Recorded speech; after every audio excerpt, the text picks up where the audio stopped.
जिसको एक अहिंसक जन आंदोलन बदलने का काम गांधी ने किया। और काश कि गांधी जी को 20 साल और मिल गए होते तो आज अमेरिका हम पे टैरिफ नहीं लगा रहा होता, अमेरिका हमारे सामने भीख का कटोरा मांग करके खड़ा होता। बहुत बड़ी बात है। आप सब लोग जो स्टूडेंट्स हैं, हमारे जितने भी व्यूअर्स हैं, उमा जी ने जो अभी बात की है बहुत बड़ी बात है। दीदी, बीजेपी का एक तबका है वो महात्मा गांधी जी के कंट्रीब्यूशन को नहीं मानता है, उनको डिस्क्रेडिट करता है। वो कहता है कि नेहरू जी और पटेल के बीच में बहुत सारे विवाद थे। आपकी क्या राय है इस पर?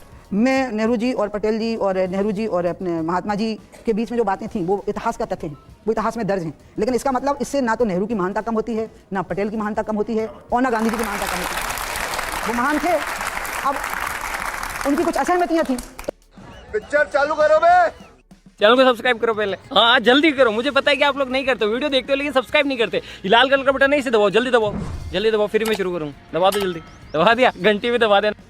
जब ये कहा जाता है कि हिंदू कभी आतंकवादी नहीं हो सकता है, तब दूसरी तरफ से ये तर्क दिया जाता है कि देश का पहला आतंकवादी नाथूराम गोडसे एक हिंदू था। क्या कहेंगे आप इसमें? मैं इसके बारे में कुछ कह नहीं सकती, क्योंकि नाथूराम गोडसे ने जो पाप किया है वो आतंकवाद शब्द से पर्याप्त नहीं होता। उसने जिस व्यक्ति को मारा है वो व्यक्ति एक सपना देख रहा था कि आज़ादी के बाद का भारत कैसा होगा, और उसने लीड किया था आज़ाद भारत के मूवमेंट को, महात्मा गांधी जी ने। और फिर वो उसके बाद जो एक कल्पना किए हुए था कि आज़ाद भारत का स्वरूप कैसा होगा, तो उनकी एक कल्पना ये थी कि आज़ाद भारत का स्वरूप जो होगा वो आत्मनिर्भर होगा, और आत्मनिर्भर भारत जो होगा वो अपनी आत्मा पर निर्भर होगा, वो विदेशी लोन पर निर्भर नहीं होगा। और भारत की अपनी आत्मा, यहाँ की नदियाँ हैं, यहाँ के पहाड़ हैं, यहाँ के लोगों की बौद्धिक क्षमताएँ हैं, यहाँ के जमीन, जल, जंगल और जानवर हैं, ये यहाँ की आत्मा है, और इस आत्मा पर निर्भर होगा। गांधी के उस सपने की हत्या की है, उस व्यक्ति को आप खाली आतंकवादी शब्द बोल करके हम उसका पाप कम नहीं कर सकते। आपने जो दीदी बोला है अभी, एक तबका ऐसा बात तो सही है जो गांधी जी को मानता ही नहीं, वो उनको जिम्मेदार ठहराता है बंटवारे के लिए। वो कहता है कि उनका कोई योगदान ही नहीं है। अरे बाबा, ये भारत का स्वतंत्र मन है और इसमें आपको स्वतंत्रता का अधिकार देना पड़ेगा। एक राम राज्य के समय पर ही एक बहुत गरीब ही सामान्य से व्यक्ति ने राम की आलोचना कर दी थी। अगर आप इस बारे में इतने फंडामेंटल हो जाएंगे तो आप कट्टरपंथियों से अलग कहाँ हैं? आप जो आलोचना कर रहे हैं उनको करने दीजिए ना, उनको आलोचना करने दीजिए, और जो मान रहे हैं उनको मानने दीजिए। आप आलोचना एक प्रिविलेज है व्यक्ति का, स्वतंत्रता है उसकी, लोकतंत्र में उसका अधिकार है कि वो क्रिटिसाइज कर सकता है किसी को। हाँ, क्रिटिसाइज में उसको बेहूदगी नहीं करना, इतना ध्यान रखना है। आप अधिकार दीजिए क्रिटिसाइज करने का। क्या उमा भाट, जिसने एक पूरे आंदोलन को जन आंदोलन बना दिया है, आज़ादी की पूरी लड़ाई, बलिदानों की वो श्रृंखला जो 1857 से शुरू हुई थी, जाग उठी वो सन 57 की वो तलवार पुरानी थी, खूब लड़ी मर्दानी वो तो झांसी वाली रानी थी। एक महिला ने उस लड़ाई की अगुवाई की थी। इन बिटियों को भी, इस सारी बिटियों को याद रखना होगा।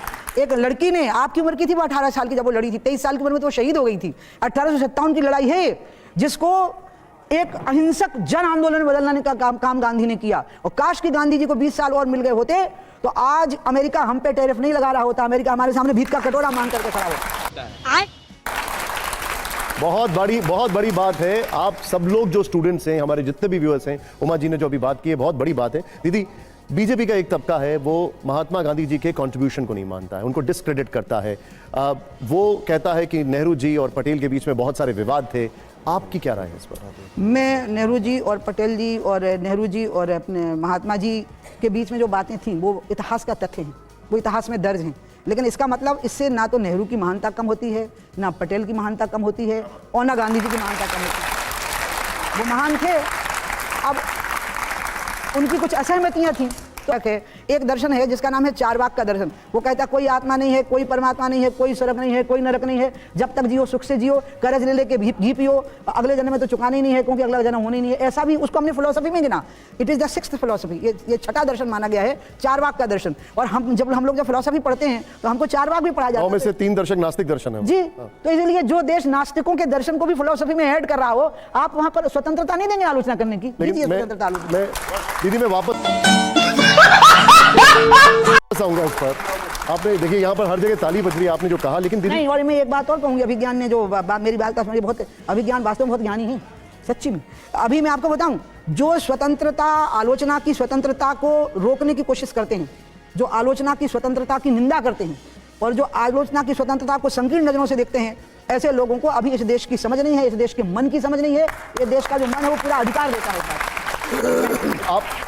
आपने जो अभी बोला, अब इसका एक फॉलोअप सवाल हर एक के मन में आता है, यहाँ पर जितने भी लोग हैं, वो ये है, अशोक उंगली उठा रहे थे। मैं एक दादा एक सेकंड, इसी पे बीजेपी के नेताओं से कुछ भी पूछो, वो बोलते हैं कि इसके लिए नेहरू जिम्मेदार है, महंगाई बढ़ गई नेहरू जिम्मेदार है, बेरोजगारी है नेहरू जिम्मेदार है, वो पीछे चले जाते हैं। इस पर आप क्या कहेंगे? वो उसका कारण है कि ये पार्लियामेंट में सांसदों को ना पुरानी बातों के साथ ही अपनी बात शुरू करते हैं, और जब वो ऐसा बोलते हैं तो मैं बताऊं ये परस्पर की प्रतिस्पर्धा हो गई है। वो कहते हैं कि हमने दंगे करवाए, वो कहते हैं कि जो कत्लेआम हुआ वो हम लोग। दादा एक फॉलो है, आप नेहरू को जिम्मेदार मानती हैं भारत के बंटवारे के लिए? जी। भारत के बंटवारे के समय पे जो हालात थे उसको, उन हालातों का नेहरू जी, जिन्ना जी का जो भी प्रयोग हुआ हो, लेकिन मूल रूप से अंग्रेज क्या बोला तूने? जिम्मेवार थे उसके लिए। उन लोगों ने ये मानसिकता बनाई थी भारत की, खास करके मुस्लिम तबके के मन में, कि तुम हिंदुओं के साथ सुरक्षित नहीं। अब अभी रुको, मेरे बात पे जवाब में देखो। It's very important question. बिल्कुल, बिल्कुल। क्या it is very important which is asking, बिल्कुल बोलिए। Very important. प्लीज। भारत में जब मार्किंग हुई कि ये पाकिस्तान है, तो आपको पता होना चाहिए कि भारत का वो हिस्सा जो पाकिस्तान के रूप से नामांकित किया गया, वहां पर बसे हुए मुसलमानों के अलावा जो भारत में मुसलमानों की आबादी थी उसका खाली 2.5% पाकिस्तान गया है, बाकी के लोग नहीं गए। और वो क्यों नहीं गए?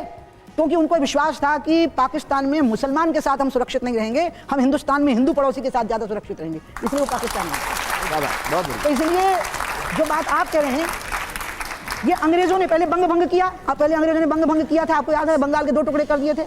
उसी तरह से अंग्रेजों ने भारत के लोगों के दिमाग के अंदर ये जहर भरा कि मुसलमानों के लिए अलग देश होना चाहिए, जबकि उसके पहले दंगों का इतिहास नहीं है। लेकिन दीदी, बीजेपी के एक नेता हैं गिरिराज सिंह, वो कहते हैं कि बंटवारे के टाइम पर ही सारे मुसलमानों को पाकिस्तान भेज देना चाहिए था।